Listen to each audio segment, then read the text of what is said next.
The sky above New Terra burned purple as the alien ships came down like falling stars.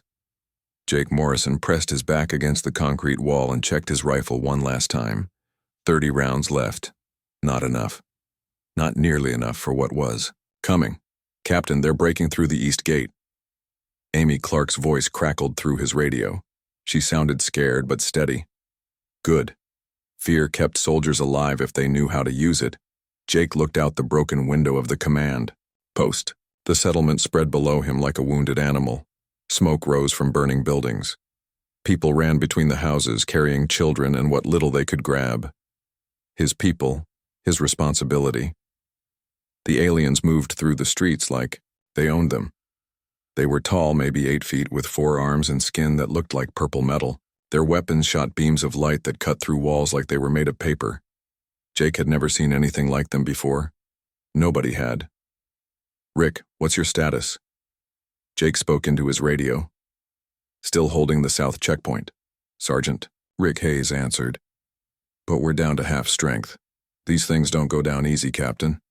Takes 3 or 4 hits to drop one." Jake closed his eyes for a second. 47 colonists had made it to the evacuation ships before the aliens, jammed all communications off-world. 312 people still needed to get out. The numbers didn't add up.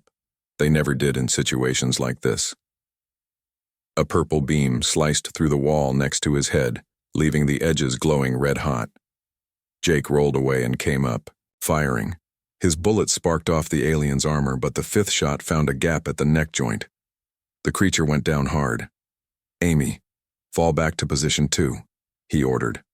"Rick, bring your team to the main square. We're going to make our stand there." Jake ran through the burning streets, dodging fallen power lines and chunks of buildings. The alien ships hung in the air like metal clouds, too big and too quiet. They made his skin crawl in a way he couldn't explain. He found Amy behind an overturned truck, blood running down her arm from a cut on her forehead. 3 other soldiers crouched beside her, all that was left of her squad. "How bad is it?" Jake asked. "Just a scratch," she said, but her face was pale. "Captain, these things aren't random raiders. They're organized, professional. They knew exactly where our defenses were." Jake nodded. He'd noticed the same thing. The aliens hit their communication array first, then the power station, then the weapons depot. They had studied New Terra before they attacked. The question was why. Rick arrived with 6 soldiers, all of them looking like they'd been through hell. Jake counted heads. 12 people left from a garrison of 43. The math was simple and brutal. An alien voice spoke from speakers that appeared out of nowhere, floating in the air around them. The words came out flat and emotionless, like a computer reading a grocery list. "Human defenders, you will cease resistance immediately. Drop your weapons and move to the main square for processing. You have 60 seconds to comply." "Processing?" Amy whispered. Jake didn't answer. He'd heard that word before, in intelligence reports about other colonies that had gone silent. Processing meant prisoners. It meant experiments. It meant people disappearing and never coming home. "Captain," Rick said quietly, "we can't win this. Maybe if we surrender, they'll let the civilians go." Jake looked at his soldiers. Young faces, scared faces, but still ready to fight. Still trusting him to make the right call. The weight of command had never felt heavier. Another alien voice joined the first, speaking in their own language. Jake couldn't understand the words, but the tone was clear enough. Impatience. Anger. Time running out. Purple beams began cutting through the buildings around the square. The aliens were done waiting. "Drop your weapons," Jake said finally. The words tasted like poison in his mouth. "Captain?" Amy stared at him. "That's an order," Jake said louder. "Drop your weapons and put your hands up." One by one, his soldiers laid down their rifles. Jake was the last, setting his weapon on the ground like he was burying a friend. The aliens came forward slowly, carefully. They kept their weapons pointed at the humans, even though the fight was over. Smart. Jake would have done the same thing. The leader was bigger than the others, with scars across its armor and extra weapons hanging from its belt. It looked at Jake with eyes like black mirrors and spoke in that same flat voice. "You are the commander." It wasn't a question. "Captain Jake Morrison, Colonial Defense Force," Jake said. "Serial number 77492 Alpha, the alien," made a sound that might have been laughter. "Your name and numbers mean nothing here, human. You are specimens now. Subject for study. What do you want with us?" Jake kept his voice steady, professional. Never let them see fear. "Your species interests us," the alien said. "You use tools because you are weak. You live in groups because you cannot survive alone. You fight with machines because your bodies are soft and fragile. We wish to understand how such a primitive race managed to spread across so many worlds." Jake felt something cold settle in his stomach. These aliens didn't see humans as equals or even as enemies. They saw them as bugs under a microscope. Interesting bugs, maybe, but still just bugs. Metal. Restraints closed around his wrists and ankles so tight he could barely move. The other soldiers got the same treatment. Amy tried to pull away when they grabbed her, and one of the aliens hit her with some kind of electric stick. She went down screaming. "Leave her alone," Jake said. The leader turned those black mirror eyes on him again. "You care for the female. Interesting. Pack bonding behavior. This will be noted in our records." They were loaded into a ship that felt like the inside of a refrigerator. Cold metal walls, harsh lights, and the smell of ozone, and something else Jake couldn't identify. Fear, maybe. Pain. The ship was full of it. Through a small window, Jake watched New Terra get smaller and smaller until it was just another dot of light in the darkness. 312 people were still down there, if they were still alive. He'd failed them all. Amy sat across from him, her head bandaged but her eyes still sharp. "What do you think they want with us, Captain?" Jake thought about the alien leader's words. Specimens, subjects for study. The clinical way it had talked about humans like they were lab rats. "I don't know," he lied. "But whatever it is, we're going to survive it, all of us, that's a promise." Amy nodded, but Jake could see the doubt in her eyes. He felt it too. The aliens were bigger, stronger, smarter. They had weapons that could cut through buildings and ships that could cross space. What did humans have against all of that? The ship jumped to faster than light speed, and the stars became lines of light streaming past the window. Jake Morrison, Colonial Defense Force captain, was going somewhere he'd never been before. Somewhere he might never come back from. But he was still alive, still thinking, still planning. The aliens thought they understood humans. They thought they knew what they were dealing with. They were about to learn how wrong they were. Jake woke up on cold stone. His head felt like someone had hit it with a hammer. The metal restraints were gone, but his whole body ached from the week-long journey through space. He sat up slowly and looked around. The room was huge. The ceiling disappeared into darkness somewhere far above his head. The walls were black rock, carved with strange symbols that seemed to glow faintly in the dim light. The air smelled like sulfur and something else. Something dangerous. A low rumble echoed through the chamber, not a machine sound, something alive. Jake got to his feet and backed against the wall. His military training kicked in automatically. Find cover, identify threats, look for exits. There was only one way out that he could see, a heavy metal door sealed tight.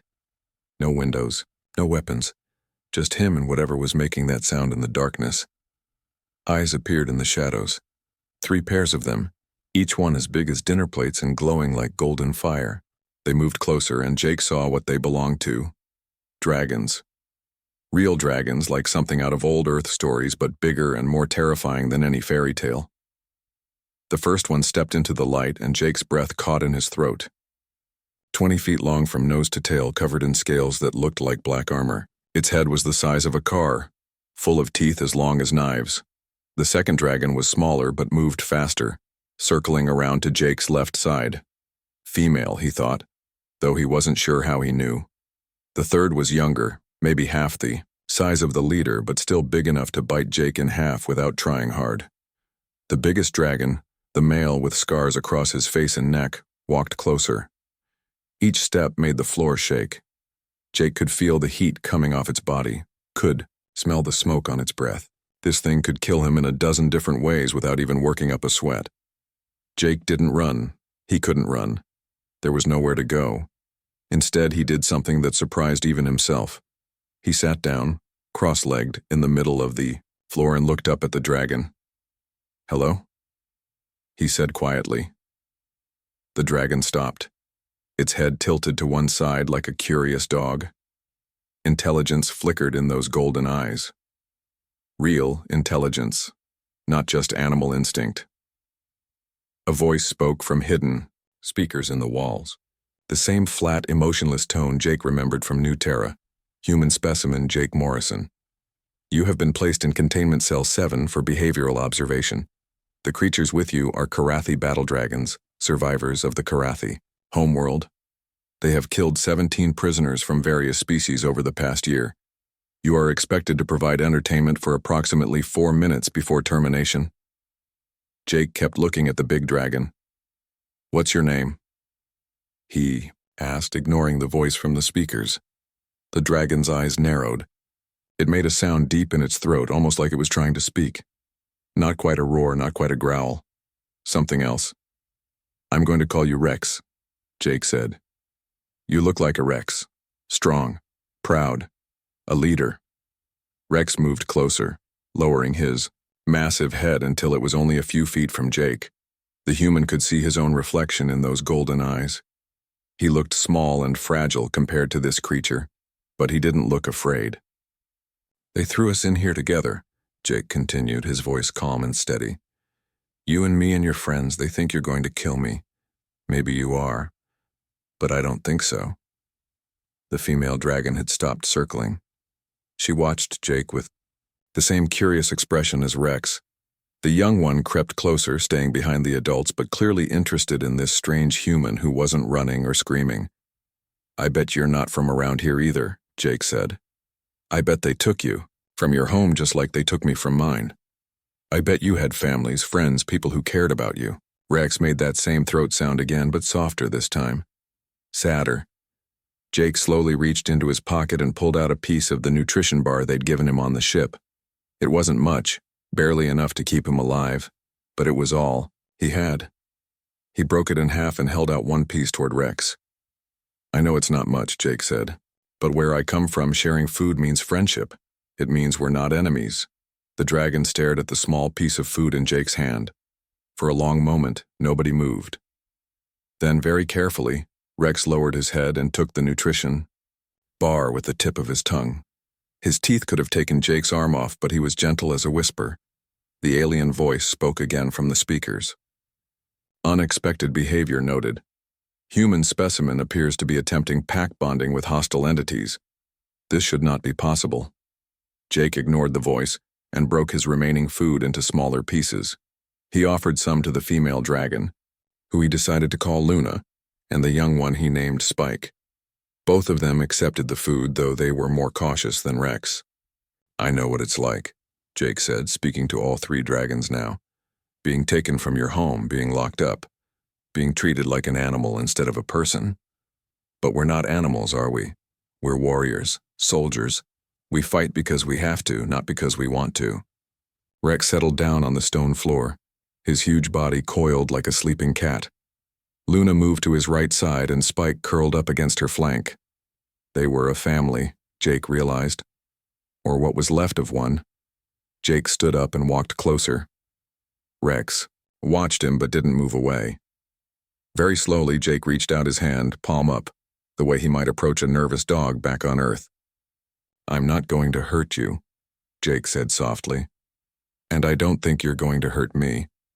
I think they put us together because they wanted to see a fight. But maybe we can give them something else instead."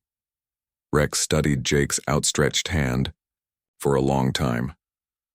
Then, moving with surprising gentleness for such a massive creature, he lowered his head and touched his nose to Jake's palm. The contact sent a shock through both of them. Not electric, but something deeper. Understanding. Recognition. Rex's scales were warm and rough, like touching heated stone, but there was more than that. For just a moment, Jake felt something else. Images flashing through his mind. A world of crystal cities and soaring spires. Flying creatures dancing in purple skies. Families of dragons living in harmony. And then, fire, death, ships falling from the sky, everything burning. Rex pulled back, his eyes wide with surprise. Jake understood. The dragon had shared his memories, his pain, the loss of his world, his people, everything he'd ever cared about. "I'm sorry," Jake whispered. "I'm so sorry for what happened to your home." The alien voice spoke again, but this time it sounded different, confused, worried. "Security team to observation deck 7 immediately. Human specimen is exhibiting impossible behavior patterns. Dragons are not responding to stimuli as expected." Jake smiled grimly. He was starting to understand something the aliens didn't. They saw dragons as dangerous animals. They saw humans as weak prey. They thought they knew what would happen when they put the two together, but they were wrong about both species. Rex rumbled deep in his chest, a sound that Jake somehow knew. Was contentment. Luna chirped softly, almost like a bird. Spike crawled closer to Jake, wanting to be petted like an enormous, deadly cat. For the first time since his capture, Jake felt something besides fear and despair. He felt hope. The aliens had made a mistake. A big one. They thought they were throwing him to the monsters. Instead, they'd given him allies, and that was going to change everything. 3 days passed in the dragon cell. Jake learned to sleep with one eye open, not because he feared the dragons, but because he didn't trust the aliens watching them. Every few hours, he heard footsteps in the corridors outside. Guards checking on their prisoners. Scientists taking notes, waiting for something to happen. But nothing happened the way they expected. Jake shared his food with Rex, Luna, and Spike every day. The aliens gave him barely enough to survive, but he always split it 4 ways. The dragons didn't need much food, he learned. They could go weeks without eating if they had to. But they appreciated the gesture. Rex was the first to trust him, completely. The big dragon would rest his massive head in Jake's lap while the human scratched behind his horns. The scales there were softer, more sensitive. Rex would close his golden eyes and make a rumbling sound like a giant cat purring. Luna took longer to warm up. She was protective, always watching for danger. Jake understood that instinct. He'd felt the same way about his soldiers back on New Terra. But slowly she began to accept small touches. A hand on her flank, fingers tracing the scars on her wings. Spike was like a puppy, if puppies were the size of cars and could breathe fire. He followed Jake around the cell, wanting attention and play. The young dragon had burns across his back and legs. Jake used water from the drinking fountain to clean the wounds, tearing strips from his uniform to make bandages. "Who did this to you?" Jake asked as he worked on Spike's injuries. The young dragon made soft chirping sounds. Rex answered with a deeper growl, his eyes flashing with anger. Jake didn't understand the words, but the meaning was clear. The aliens, the guards, people who saw dragons as weapons instead of living beings. On the 4th day, Jake made a discovery. Rex could share memories through touch, but it worked both ways. When Jake pressed his palm against the dragon's forehead and concentrated, he could send images too.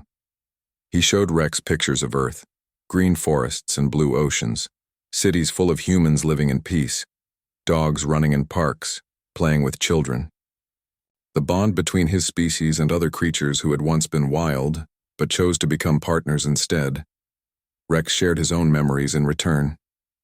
The Karathi homeworld had been beautiful, crystal cities that sang in the wind, dragons flying in formation across purple skies, families raising their young in mountain caves filled with warmth and love. Then came the darker memories. The Zenthari, invasion, ships blocking out the sun, weapons that turned crystal into dust and flesh into ash. The few survivors rounded up and shipped across the galaxy to serve as entertainment for their conquerors. Luna and Spike joined these memory sessions. Jake learned that Luna had been a scout, fast and clever, the eyes and ears of her squad. Spike was barely an adult when the invasion came. He'd watched his parents die defending their home.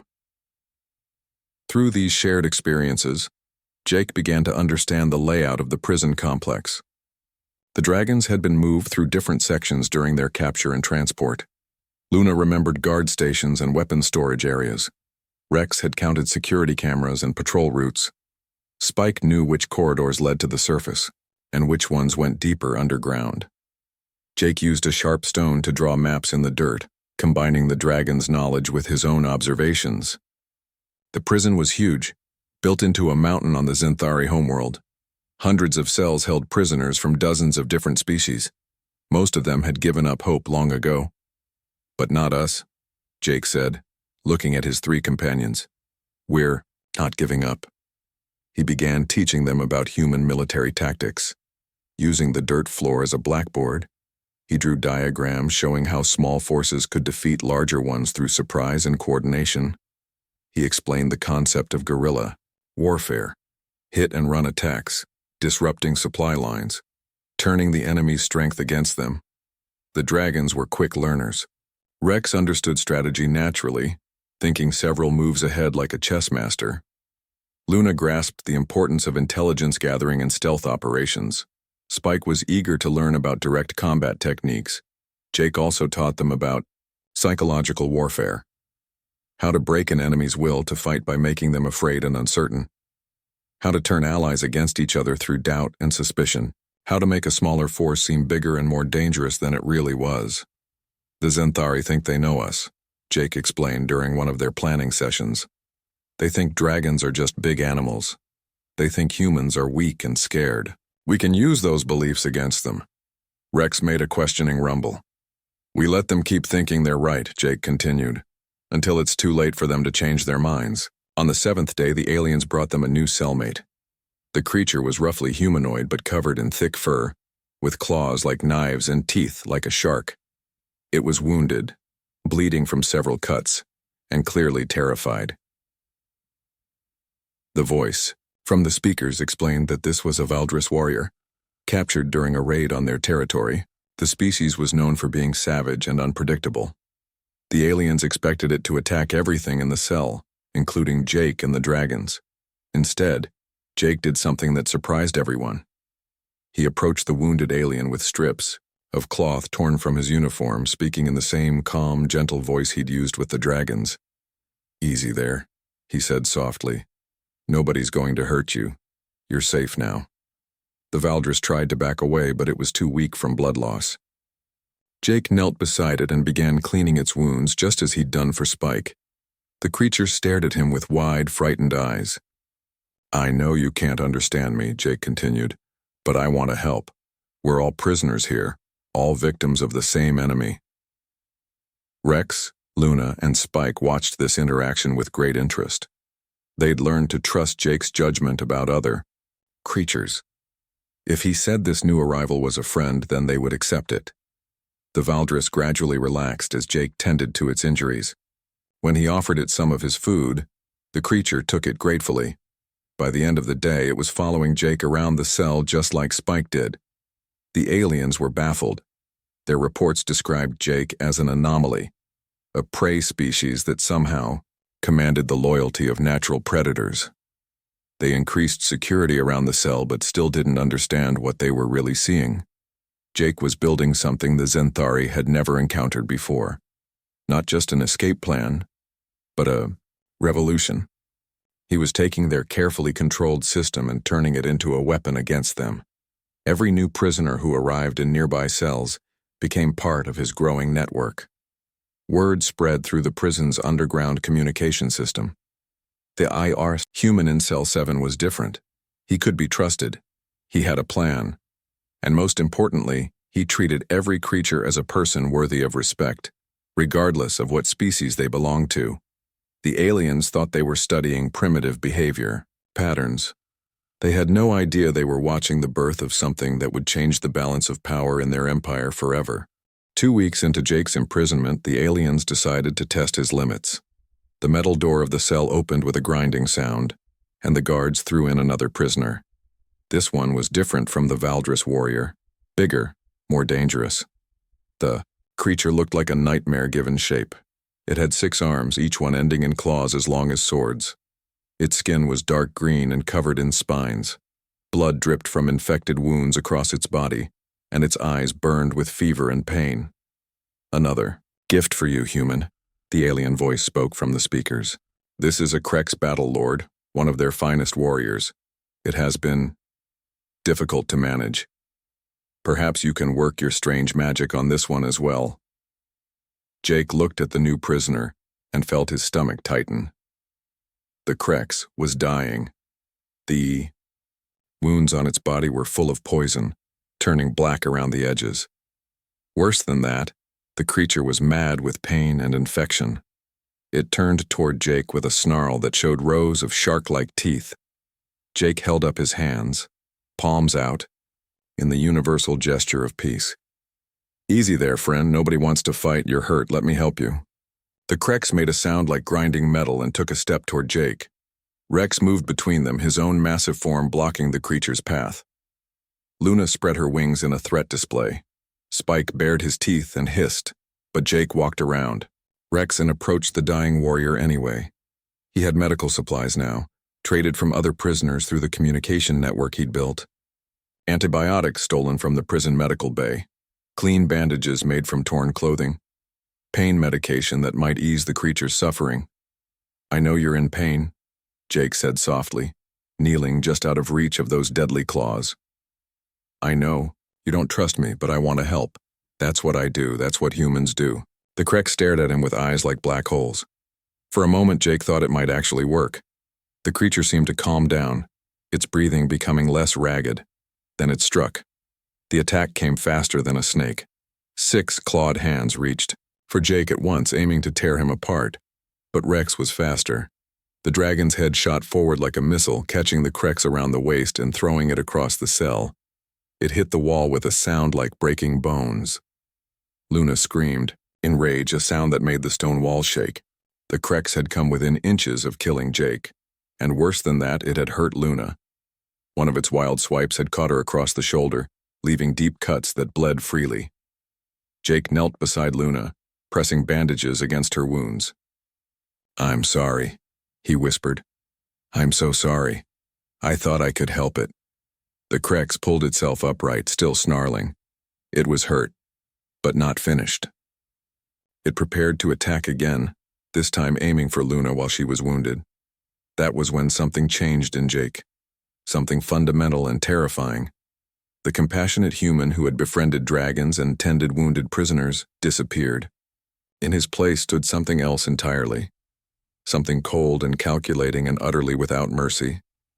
Jake stood up slowly, his movements precise and controlled. When he looked at the Krex, his eyes were like chips of ice. Rex had seen that look before, in the eyes of apex predators just before they killed. But this was different. This was worse. You hurt my friend, Jake said quietly. His voice was so calm it was frightening. That was a mistake.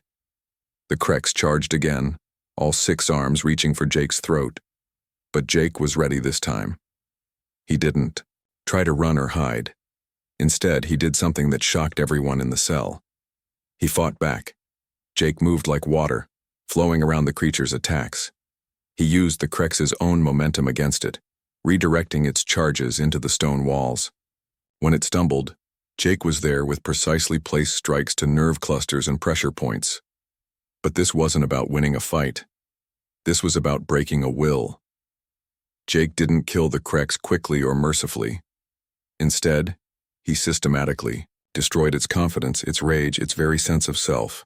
You think you're a warrior, Jake said as he dodged another wild swing. You think pain makes you strong. But I've seen real warriors. I've fought beside them. You're not a warrior. You're just an animal. Each word hit the Krex harder than any physical blow. Jake spoke in a voice like winter wind, describing in clinical detail exactly how pathetic and weak the creature was, how its own people had probably given it up without a fight, how it would die alone and forgotten in this cell. The psychological assault was devastating. The Krex's attacks became weaker, more desperate. It began to whimper instead of roar. Finally, it collapsed in the corner of the cell, curled up like a terrified child. Jake stood over it, breathing hard but completely in control. "When someone offers you help," he said in that same cold voice, "you say thank you. You don't try to kill their friends. Do you understand me?" The Crex nodded frantically, all 6 arms wrapped around itself protectively. Jake knelt down and began tending to the creature's wounds again, his movements gentle and professional, but his eyes never warmed up. The Crex submitted to his treatment without resistance, too broken to even think about fighting back. Rex watched this transformation with something approaching awe. This was what he had sensed from the very beginning. Jake wasn't a prey animal pretending to be dangerous. He was an apex predator who chose when to show his true nature. The dragon realized something that chilled him to the bone. Humans weren't successful because they were strong or fast or naturally armed. They were successful because they could be anything they needed to be. Compassionate healers when mercy served their purposes. Cold-blooded killers when violence was required. Jake finished bandaging the cracks and sat back on his heels. The creature looked at him with a mixture of fear and gratitude that was painful to watch. "Better?" Jake asked, his voice warm and caring again, as if the last 10 minutes had never happened. The Crex nodded again, not trusting its voice. Jake smiled and patted it gently on the shoulder. "Good. Rest now. You'll feel better in the morning." He walked over to Luna and checked her wounds one more time. The cuts were clean and would heal well. "How are you feeling, girl?" Luna nuzzled his hand, but her eyes were troubled. She had seen Jake's other side, the hunter beneath the healer. It didn't frighten her exactly, but it changed how she saw him. Rex settled down beside Jake, his massive head resting on the human's lap. Through their mental connection, the dragon shared a single thought. "What are you really?" Jake scratched behind Rex's horns and stared up at the hidden cameras in the ceiling. He knew the aliens were watching, recording, trying to understand what they had witnessed. "I'm whatever I need to be," he said quietly. "Whatever the situation requires." Far above them in the observation deck, the Zenthari scientists were having an emergency meeting. For the first time since they had begun studying humans, they were starting to understand what their species really was. Not prey animals who used tools, not weak social creatures who needed protection. Humans were the galaxy's most successful predators because they had weaponized empathy itself. They could inspire loyalty, offer comfort, build alliances, and gain trust. And when those tools failed, they could become something else entirely. Something that should have been feared from the beginning. Jake Morrison smiled up at the cameras, and every alien in the observation room felt a chill run down their spines. The human wasn't their prisoner anymore. He was their student, learning everything he needed to know about their weaknesses. And when he was ready, he would teach them exactly what it meant to underestimate Earth's apex predator. 3 weeks after Jake's capture, the prison erupted into chaos.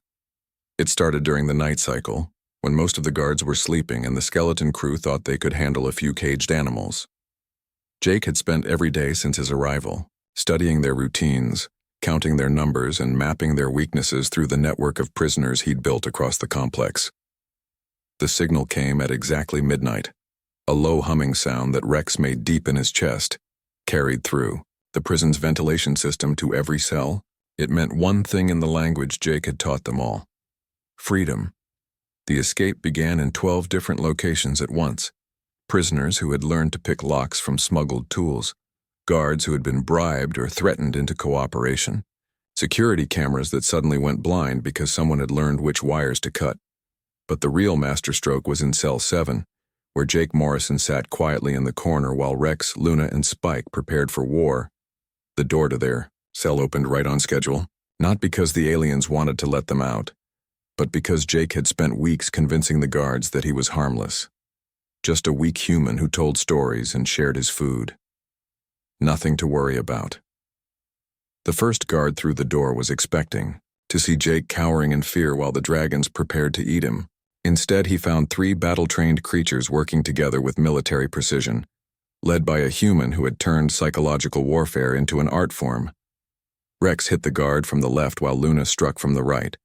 Spike went for the weapons while Jake disabled the communication equipment with moves he'd learned from watching the aliens work. The whole thing took less than 30 seconds. Phase 1 complete, Jake said into the stolen radio. His voice was calm and professional, like he was running a training exercise instead of a prison break. Across the complex, other teams reported in. The weapons storage room was secured. The main power grid was under prisoner control. The communication array was down. Guard posts were falling one by one to coordinated attacks that came from directions the aliens never expected. Jake led his team through corridors he'd memorized from the Dragon's shared memories. They moved like shadows, avoiding patrols and security cameras through routes that shouldn't have existed but did, because Jake had found every blind spot in the prison's design. The Xanthari forces tried to respond, but they were fighting an enemy that understood their weaknesses better than they did. Jake had identified every structural flaw, every system vulnerability, every tactical mistake in their setup. He didn't just fight the guards, he dismantled their ability to fight back. Emergency bulkheads slammed shut at exactly the wrong moments, trapping response teams in useless sections of the prison. Life support systems failed in strategic locations, forcing evacuations that split the alien forces into smaller, more manageable groups. Automated defense systems turned on their own operators because someone had reprogrammed their targeting computers. "How is this possible?" the prison commander screamed into his radio as reports flooded in from across the complex. "They're just animals, primitive creatures with no technology."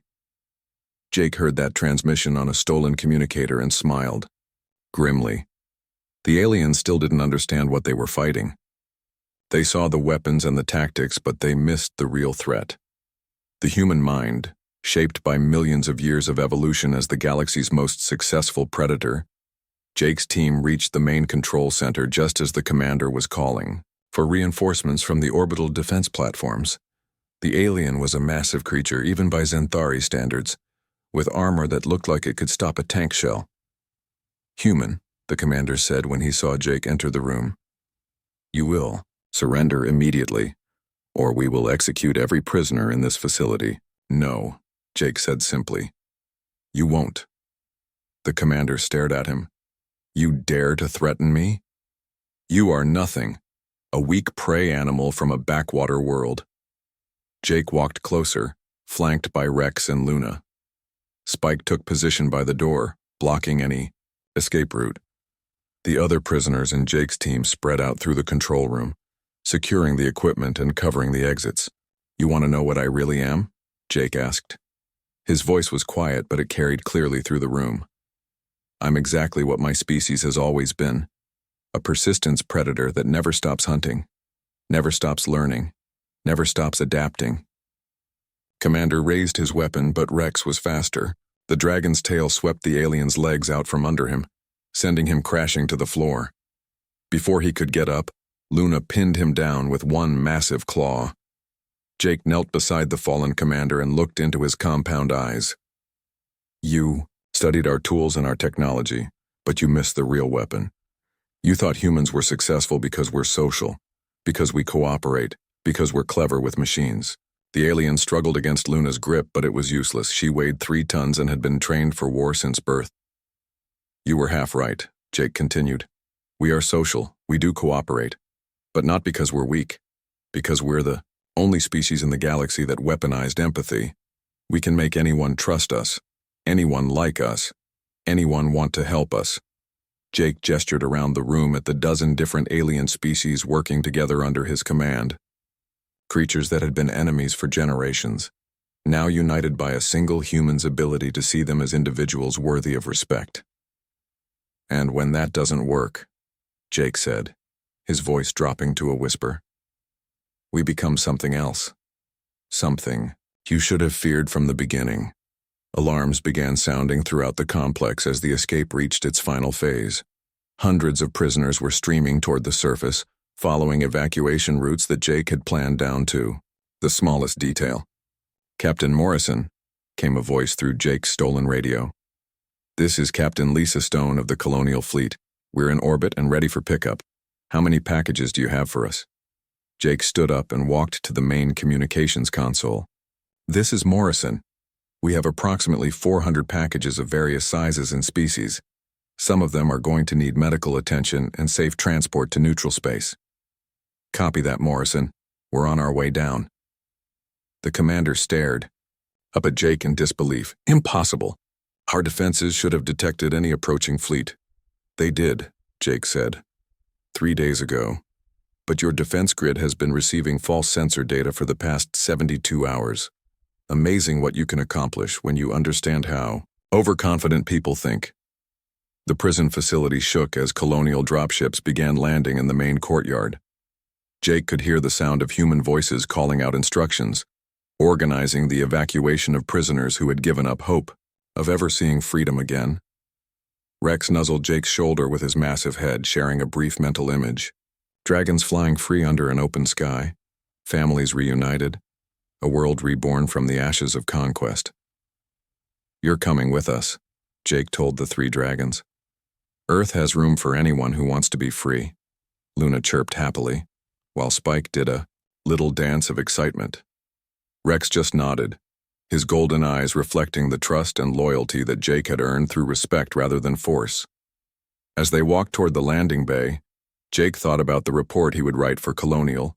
Command, how do you explain to people that their greatest weapon isn't their technology or their numbers, but their ability to see the universe through someone else's eyes? How do you tell them that humans are dangerous not because they're violent, but because they can choose when to show mercy and when to become something else entirely? The Zenthari Empire's expansion would stop at Earth's borders, not because humanity had better ships or bigger guns, but because they had finally encountered a species that understood the most fundamental truth of warfare. The deadliest predator is the one that doesn't look like a predator until it's too late to run. Jake Morrison walked into the sunlight of an alien world, surrounded by creatures from a dozen different species who owed their freedom to one human's refusal to accept defeat. Behind him, the prison that had held them burned against the purple sky, and the galaxy would never be the same.